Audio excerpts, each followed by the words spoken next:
sticking with us, everybody. Okay, Troy Patton is here. I promise. He's here, right? Yeah? Troy? Hey, it's Craig back with Troy Patton. Thank goodness he is ready. He's ready to go. And finally, it's good to see you. Good to see you too. You are famous again. We had you on the show. You were in what, 4th grade?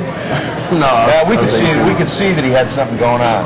That was last year. Yeah. So you're in 5th grade now. Yeah. Everyone in America, boy, I may have stretched that. Everyone who's an Astros fan says we got to have Troy Patton in the big leagues. Obviously, that word is filtered back to you.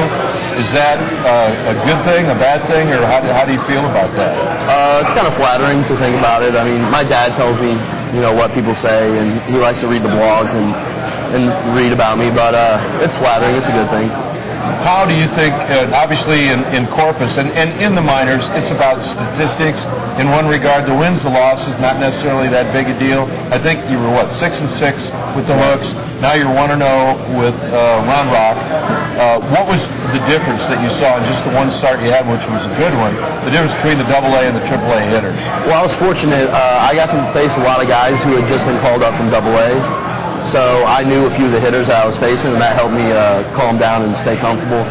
But the difference I saw was the strike zone judgment was a lot better. I mean, there was, you know, no one chasing bad pitches. That's right. You know, yeah, it's a lot different. Early in the count, you really have to get ahead and strike one, or they're not going to swing. Yeah. So that was the one thing I noticed. What have you heard from the Astros? Obviously, after being promoted to AAA, you don't have to hear a lot. That's a good thing. But there are a lot of people say you're ready for the big leagues right now. What are your thoughts? You know, the Astros know what they're doing. They do a good job of bringing minor leaguers up when they're ready. You know, you saw how they did with Hunter, and you know, look how he's doing. So they'll pull me up when I'm ready, and hopefully it's sooner rather than later. A lot of guys, it's a head game, especially for pitchers. You overthink things. A lot's expected of you. You start thinking about that. You maybe don't sleep the way you should. I mean, it just works on you, regardless of age. Were you nervous at all about being elevated to AAA? Yeah, you were. What was that first start like? Well, I was real nervous the day I heard I was getting called up when they told me.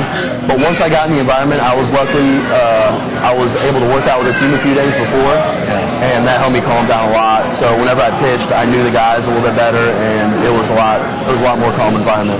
You have a new teaching situation with a new coaching staff, new manager. They obviously know the game. What was that transition like, going up to AAA with guys that, you know, have been there before and have been very successful? Well, Bert Hooten, the pitching coach, actually he wasn't very hands-on my first start. He kind of just sat back, watched what I did, watched the way I worked.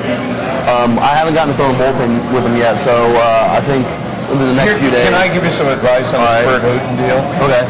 Just say, man, you got big feet. The guy's got the biggest. I remember the first time I saw him come out to change a pitcher with the Astros, I thought he had water skis on.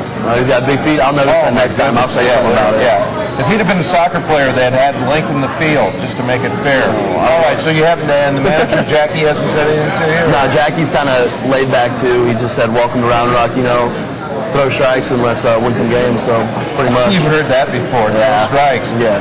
What's your strength, what's your weakness at this point? Strength, it varies from start to start. Any pitcher will tell you that. Right now, my strength is location, my fastball. You know, throwing strikes. Yeah, both sides of the plate, and my changeup has been really good. Okay, now I'm going to work with you on your pickoff move. Yeah, you were telling me you have a real good pickoff. I had an incredible pickoff move. There was one thing you could always count on me. I always had runners on. Because you were putting them on. Yeah, it's probably not a good thing. Weakness? Weakness, inconsistency with the breaking ball. I have that same slider, kind of. It comes and goes, but when it's there, it's real good. When it's not, it's real bad. So I can tell you when you get older, and of course you're a kid, but I remember playing in a fantasy camp, and I threw the slider, and it didn't do anything. I thought, how was that possible? Then I remembered I hadn't thrown it for 20 years. Yeah, so at least you have that advantage. We're looking forward to seeing you at Minute Maid, and not as a customer.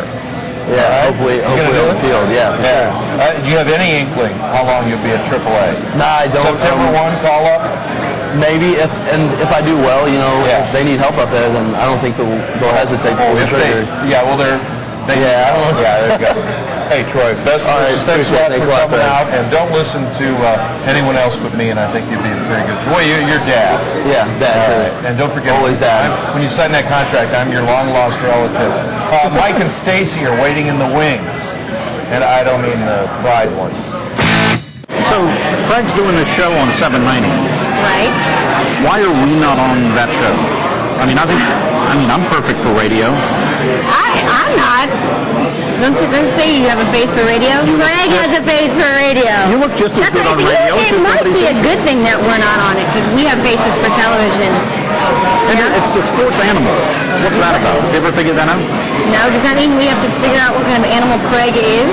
It growls. Okay, so he's not a stallion. That is for sure. I'll take your word for it. I'm not saying from experience. I'm just saying. Hey, I'm not judging. As far as physique goes, not so much the stallion. I'd say potato. Potato. So he's a spud, not a stud. Ha!